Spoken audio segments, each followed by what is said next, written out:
How do I deal with it? How do you constantly not worry about something? So what do we call this? So why are we born?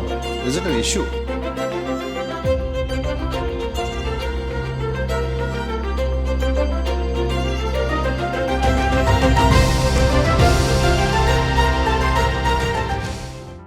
When I started my work life, I used to seek perfection.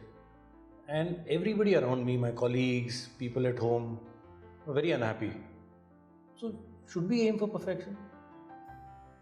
Yes and no. I'm being a politician, giving you ambivalent answers. Yes, because perfection takes you towards satisfaction. When you do things perfectly, it gives you a sense of joy, that I have done something exquisite.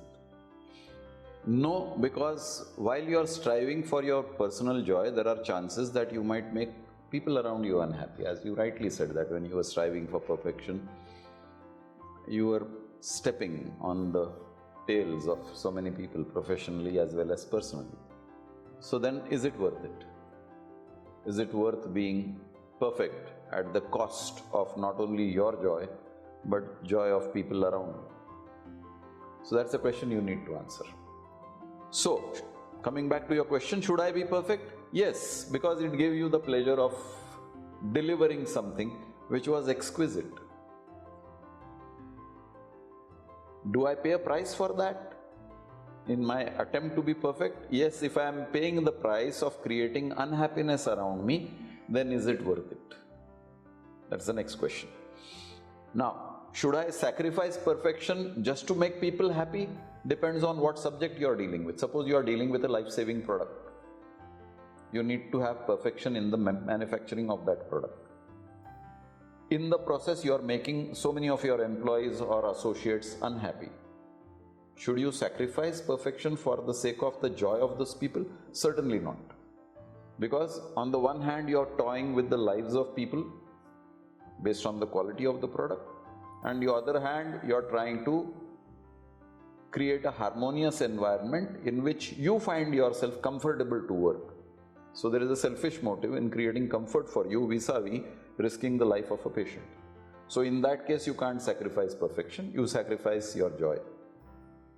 So it becomes a situational subject where you should go for perfection and where you should go for joy.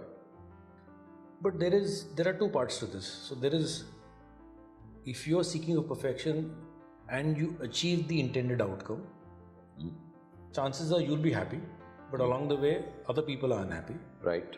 And you're saying that you have to apply this selectively. Yes. In critical situations, perfection one should seek. In non-critical situations, maybe you should let go. Right. But unless you chase some sort of perfection, how do you achieve an ideal outcome? You talked about pharmaceutical products, you can talk about a mission to the moon.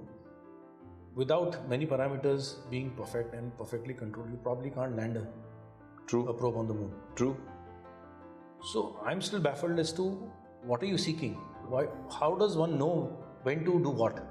That's a matter of judgment. Okay, now let's say you have cultivated yourself into a person who strives for perfection in whatever he does. Now let's imagine you have a calendar at home. Nowadays people don't keep calendars because everything is available on the mobile. But imagine that you have a wall calendar where every month is on one page, and today is the 3rd of particular month, and the calendar still shows the previous month because people have not been very careful about changing the page. And you throw a tantrum in the house कि ये calendar आज 3 तारीख है, अभी तक ये change कैसे नहीं हुआ? आसमान टूटा क्या? वो पेज चेंज नहीं किया तो? Was it worth spoiling the atmosphere at home by throwing a tantrum because a calendar page was not changed? So this is where judgment is called. If you follow perfection as a rule, then you sacrifice your judgment. And if you are sacrificing your judgment, then you sacrifice your balance. But very often in life, you may not have much option. You may have to do a task perfectly. For example, you have to get through an exam. You have to solve a maths paper perfectly. You get through an exam without perfection also. You pay a price of a couple of marks here and there. Maybe 10, 20 marks here and there. You sacrifice your ranking in that competitive setup. That is the price you pay. It doesn't compel you to be perfect there. So you're trying to say that seeking perfection is always a trade-off? Is always a trade-off, yes. And one should exercise judgment? No, you should decide what are the musts, that in this case I cannot sacrifice perfection. So you categorize your tasks into musts and wants. In wants, they are desires basically. I want my calendar to be changed to the month as soon as the month changes. It's a desire. But वो नहीं हुआ, आसमान टूटने वाला नहीं है. I am a manufacturing manager in a pharmaceutical company. मेरे हाथ के अंदर जो काम कर रहे हैं, उनके हाथ से drugs बन रहे हैं, वो drug market में जाके customer खरीद रहा है, hoping to get cured. And if my people are careless, they might create a drug which is not safe, and there might be a death or an injury to the customer. Either I have to be perfect. So if I am striving for perfection in those circumstances, they are musts, they are not desires, they are compulsions. So I must strive for perfection there. So this is a good framework to use. Differentiate between critical matters and desires. For critical matters, one should seek perfection. And for desires, if it's not too much trouble, it is easy to seek perfection, then seek perfection, else let go.